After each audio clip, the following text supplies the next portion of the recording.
So next question आहे an object flying in air with velocity. Okay, so ऑब्जेक्टची आपल्याला काय दिली या ठिकाणी इनिशियल व्हेलॉसिटी दिली. सो याला आपण काय करू, व्ही कन्सिडर करू. ठीक आहे. सो ऑब्जेक्टची जी व्हेलॉसिटी आहे ती आहे 20I plus 25J minus 12K. Okay, आता ही व्हेलॉसिटी आहे. मग ऑब्जेक्ट या व्हेलॉसिटीनं मूव्ह होत असताना सडनली काय झालं, ब्रेक झाला. 2 pieces whose mass are in ratio 1:5. आता आपण असं कन्सिडर करू की ऑब्जेक्टचं सुरुवातीचं मास हे किती होतं, के होतं. असं आपण एक इंग्रजी कन्सिडर करू. इनिशियली मास किती होतं, के होतं. आता सॉरी, के म्हणण्यापेक्षा आपण काय करू, रेशो रेशो 1:5 आहे. तर बेटर राहील की आपण काय करू, इनिशियल मास किती कन्सिडर करू, 6K कन्सिडर करू. आणि त्यानंतर याची स्प्लिटिंग झाली, बरोबर आहे का, 2 मासेसमध्ये. मग यामधला जो पहिला भाग होता त्याचं रेशो आहे 1, म्हणून त्याचं मास किती होईल, के. आणि दुसरा जो ऑब्जेक्ट आहे त्याचं मास किती होईल, 5K, बरोबर ना. असं 1:5 मास डिवाईड झालेला आहे. आता जे स्मॉलर आहे ना, तर हा जेव्हा फ्लाय होऊ लागला तेव्हा त्याची जी व्हेलॉसिटी आहे ती व्हेलॉसिटी म्हणजे या केवाल्याची व्हेलॉसिटी. तर केवाल्याची व्हेलॉसिटी किती झाली, 100I plus 35J plus 8K, correct. आणि आता आपल्याला काय करायचं आहे, लार्जर पीसची व्हेलॉसिटी फाइंड करायची आहे. म्हणजे आपल्याला वाटल्यास याला V1 कन्सिडर करू. आपल्याला काय फाइंड करायचं आहे, लार्जर पीसची व्हेलॉसिटी म्हणजे V2 फाइंड करायचं आहे. आता law of conservation of momentum काय म्हणतो, बिफोर कोलिजन आफ्टर कोलिजन काय असते, टोटल मोमेंटम कन्झर्व असतो, करेक्ट. सो इनिशियल मोमेंटम काय असेल, mass into velocity. So mv. Final momentum m1 v1 plus m2 v2. आता यामध्ये आपल्याला प्रत्येकाच्या व्हॅल्यूज पुटअप करू आपण. मग आता पहिल्याचं मास किती आहे, 6K into velocity 20I plus 25J minus 12K is equal to m1 किती आहे, K, v1 100I plus 35J plus 8K. Okay, आणि प्लस सेकंडचा मास किती आहे, 5K, आणि व्हेलॉसिटी काय आहे, V2, जी आपल्याला काय करायची आहे, फाइंड करायची आहे. आता यामध्ये तुम्हाला माहिती आहे की के जो आहे इकडे पण आहे आणि या बेरजेमध्ये सुद्धा कॉमन आहे. म्हणजे हा कॉमन निघून काय होऊ शकतो, या ठिकाणी कट होऊ शकतो, करेक्ट. मग आता हे कट झाल्यानंतर आता आपल्याला काय करायचं आहे की V2 फाइंड करायचा आहे. ओके, आता V2च्या अगोदर आपण काय करू, 6 मल्टिप्लाय करून घेऊ सगळ्या राशी. ठीक आहे.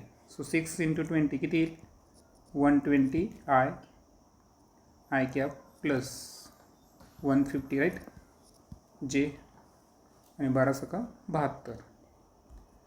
So 72K is equal to, इकडे मल्टिप्लाय करायची गरज आहे का, नाही.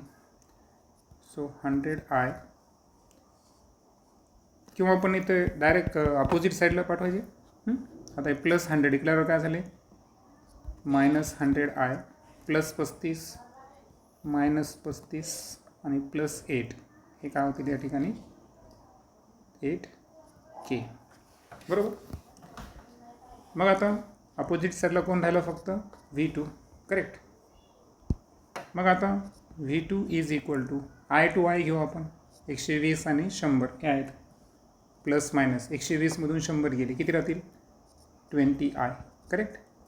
जे संदर्भात 125Jमधून 35J मायनस करायचे आहे, तर 115J कॅप शिल्लक राहील. आणि के संदर्भात दोन्ही मायनस आहेत, मायनस मायनसची काय होते, ॲडिशन. So 80K. आता ऑप्शन जे आहेत त्या ऑप्शनकडे जर आपण पाहिलं तर तुमच्या लक्षात येईल की आपल्याला काय आहे की कंडेन्स फॉर्ममध्ये जसं तुम्ही संक्षिप्त रूप घेता ना, तर प्रत्येकाला आपल्याला काय करावं लागेल, 5 डिवाईड करता येतं, 5च्या टाईम्समध्ये आहेत. जर प्रत्येकाला 5 आपण भागत गेलो, 5 भागवलं म्हणजे काय करलो, प्रत्येकाचं आपण काय सॉरी ही सर्व व्हॅल्यू कोणाची होती, 5v2ची होती. आणि दॅट्स वाय आपल्याला बरोबर आहे आन्सर इथं 5v2 चालेल काय, मला वाटलं कंडेन्स फॉर्म घेतले. ठीक आहे, v2 इज इक्वल टू प्रत्येकाला 5ने डिवाईड करावं लागेल, बरोबर ना, कारण इथं ॲक्च्युअल 5v2 होता, आपण घेताना 5 घेतला होता. इथे सुद्धा लिहावं लागेल 5v2. सो 5ने डिवाईड करा, किती येईल, 4i प्लस 23j आणि 80ला 5ने भागितलं तर 16k. That is the answer, which is the option number A. पुढचा प्रॉब्लेम आहे पहा. An explosion breaks a rock into 3 parts in a horizontal plane. आता एक खडक आहे समजा, तर एक्सप्लोजन झाला आणि त्याचं 3 पार्ट्समध्ये काय झालं, होरिझॉन्टल प्लेनमध्ये तो ब्रेक झाला. 2 of them go at the right angles to each other. खडकाचे 3 पैकी 2 तुकडे एकमेकांना कसे गेले, राईट अँगल, बरोबर. सो राईट अँगल गेल्यामुळं आपण काय करू, सपोज ते असे गेले असं कन्सिडर करू आपण, बरोबर ना, ठीक आहे नाही. हा वाला फर्स्ट पार्ट, हा वाला सेकंड पार्ट, असं आपण कन्सिडर करू. The first part of mass 1 kilogram. पहिल्या पार्टचं मास किती आहे, 1 kilogram. Moves with 12 metre per second. म्हणजे पहिल्याची जी व्हेलॉसिटी आहे ना, m1 1 kg असताना त्याची व्हेलॉसिटी किती आली, 12 metre per second. The second part of mass 2 kg. Okay, second पार्टचं जे मास आहे ते आहे 2 kg with speed 8 metre per second. So त्याची जी स्पीड आहे v2 ती किती कन्सिडर करू आपण, 8 मीटर पर सेकंड. त्यानंतर if the third part flies off with 4 metre per second speed. आणि तिसरा जो पार्ट आहे, सपोज त्याला आपण म्युच्युअली परपेंडिक्युलर दाखवू, तर हा जो पार्ट आहे तर याची जी स्पीड आहे त्याला आपण v3 कन्सिडर करू, तर ती आहे 4 मीटर पर सेकंड. तर आपल्याला त्याचं काय काढायचं आहे, मास, म्हणजे आपल्याला m3 काय करायचं आहे, कॅल्क्युलेट करायचं आहे. आता कोणत्याही एक्सप्लोजनमध्ये इनिशियल मोमेंटम काय असतं, 0 असतं, करेक्ट. इथं क्लेरिफाय पाहिजे लॉ ऑफ कन्झर्वेशन ऑफ मोमेंटमनुसार. आणि म्हणून आपल्या केसनुसार P1 plus P2 plus P3 म्हणजे हे जे तिन्ही फायनल मोमेंटम आहे यांचं ॲडिशन हे काय असणार, या ठिकाणी 0 असणार. Total momentum is always conserve. मग आता असं असेल तर आपल्याला काढायचं आहे P3, बरोबर ना. हे इथं एक लक्षात ठेवायचं आहे. आता P3 काढत असताना जो चेंज आपण करणार, तर हे P1 P2 जे प्लस आहे ते अपोजिट साईडला काय होणार, मायनस होणार. सो त्यांचं मायनस मी कॉमन घेतो आणि दोन्हींचे P1 P2. ॲक्च्युअली हे सर्व आपल्याला वेक्टर्स फॉर्ममध्ये घ्यायचं आहे. ओके, झालं, पलीकडे घेतलं ते दोन्ही मायनस आहेत ते ॲक्च्युअल, त्यांचं मायनस मी बाहेर कॉमन घेतलं. आता असं असेल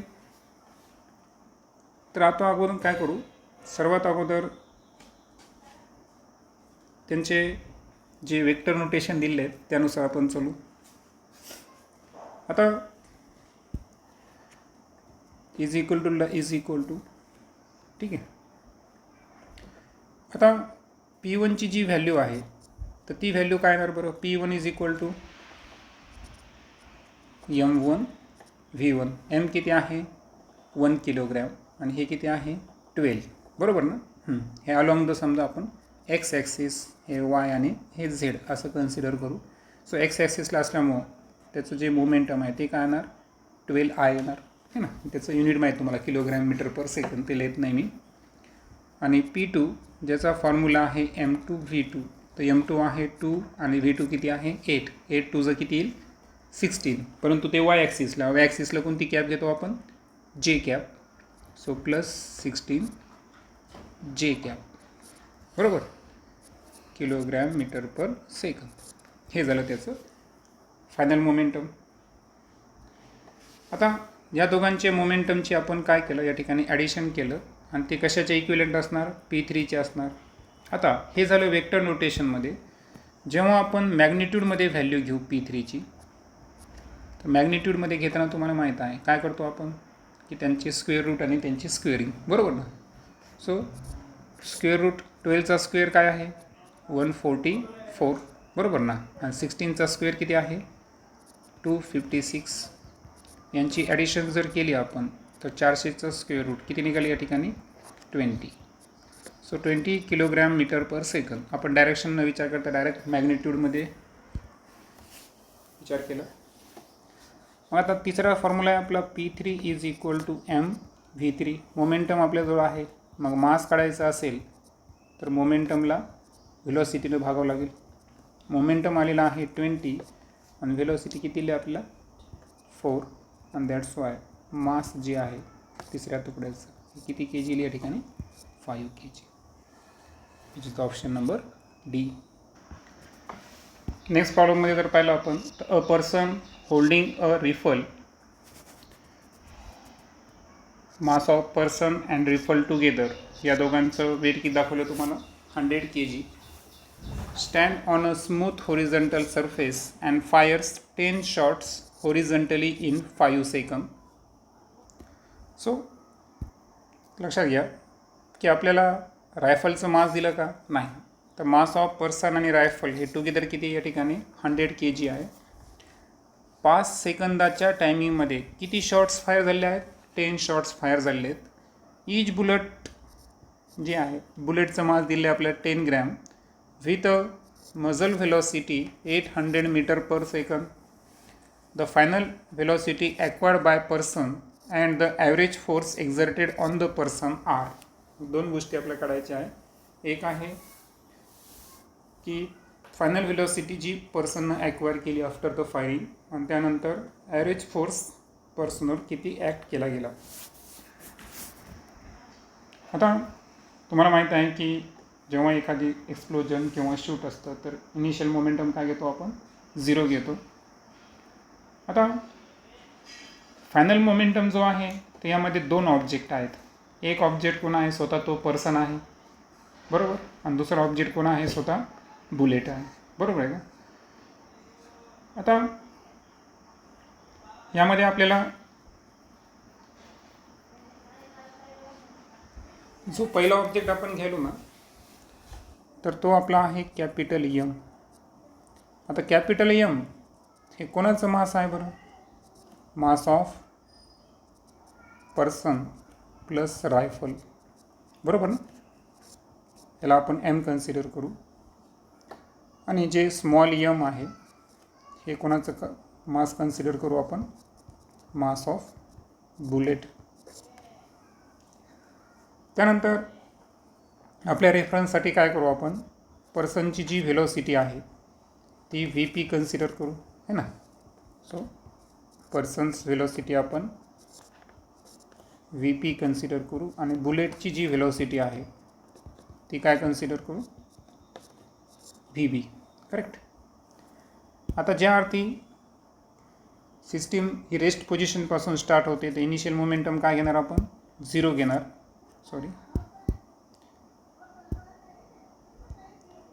सो 0 इज इक्वल टू, पहिल्यांदा ते दोन्ही एकत्र, कोण, मास पर्सन आणि रिफल यांचं मास आहे M1 V1 घेत नाही का आपण, बरोबर आहे का. तर M1 कोण आहे आपला, M, बरोबर. आणि V1 कोण आहे आपला, पर्सनची व्हेलॉसिटी, बरोबर. M1 V1 प्लस काय घेतो आपण, M2 V2. आता ॲक्च्युअल काय याच्यामध्ये की 5 सेकंदामध्ये 10 शॉट्स झाले आहेत, म्हणून त्या शॉट्सला पण आपल्याला काय करावं लागेल, विचारात घ्यावं लागेल. म्हणून इथं आपल्याला काय करायचं आहे की N म्हणजे नंबर ऑफ शॉट्स आणि M2 कोणी आपला स्मॉल m आणि V2 कोणी आपला VB. येते ना लक्षात, ओके. सो हे झालं M इंटू VP मास, ज्याला की मी तुम्हाला काय म्हणलो, याला तुम्ही M1 कन्सिडर करा आणि याला V1 कन्सिडर केला, बरोबर आहे ना. सो जे आपला मुख्य फॉर्म्युला असतो M1 V1 M2 V2, तर ॲक्च्युअल हा M2 आहे, परंतु बुलेट्स 10 फायर झालेले आहेत, म्हणून मास ऑफ द बुलेट घेताना NM2 घेतला आपण आणि बुलेटची व्हेलॉसिटी जी V2 आहे त्याला VB कन्सिडर केलं. मग आता आपल्याला व्हॅल्यूज टाकत असताना 0 इज इक्वल टू किती आहे M 100 आहे आपल्याकडे. पर्सनची व्हेलॉसिटी काढायची VP. नंबर ऑफ बुलेट्स किती आपल्याकडे 10 into mass of bullets 10 gram आहे, सो 0.01 kg मान्य. इंटू बुलेटची व्हेलॉसिटी किती दिली आहे 800 मीटर पर सेकंड. आता तुम्हाला माहीत आहे की हे दशांशामुळं हे 2 शून्य कटले, याला 1 कन्सिडर करता येतं बरोबर. सो हे कट झालं 8 इंटू 10 किती झालं या ठिकाणी 80 प्लस 80 अपोजिट साईडला गेल्यावर -80. So 100 VP is equal to -80 मान्य सर्वांना. मग आता VP is equal to -80 upon 100. 0 cut केला आपण तर VP 8 अपॉन 10 म्हणजेच किती झालं -0.8 मीटर पर सेकंड. आणि रिकॉईल व्हेलॉसिटी ही अपोजिट डायरेक्शन असते, तुम्हाला माहीतच आहे गन फायर किंवा रिफाईल म्हणजे रायफलनं हे करत असताना. आता हे झालं पहिलं आन्सर. मग आता आपण ऑप्शनकडे गेलो तर आपल्याकडे 2 पर्याय आहेत. मग आता है ना फोर्सच्या संदर्भात फोर्स पण एक्झर्सेट काढायचं ना आपल्याला. आता एक लक्षात ठेवायचं की या केसमध्ये जो ॲव्हरेज फोर्स आहे तर इथं आपल्याला सेकंड लॉ ॲप्लिकेबल करावं लागेल, change in momentum upon time. आणि सो या केसमध्ये जर आपल्याला ॲव्हरेज फोर्स काढायचा असेल, ओके, सो ॲव्हरेज फोर्स काढताना FAVG इज इक्वल टू काय घेणार फॉर्म्युला आपण change in momentum upon time. मग आता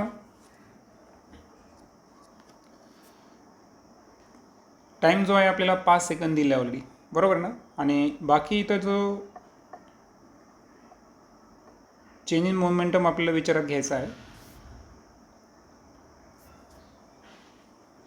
आता बुलेट जेव्हा फायर झाल्यानंतर पर्सनवर किती फोर्स अप्लाय केला गेलं, म्हणून मोमेंटम फक्त कोणाचा विचारात घ्यायचा आपल्याला बुलेटचा. सो बुलेटमध्ये मी तुम्हाला म्हणलं होतो की बुलेटचा फॉर्म्युला घेताना आपल्याला नंबर ऑफ बुलेट्स पण विचारात घ्यायचा आहे, त्याचं मास आणि बुलेटची व्हेलॉसिटी हे सगळं विचारात घ्यायचं आहे आणि त्याला टाईमनं डिवाईड करायचं आहे.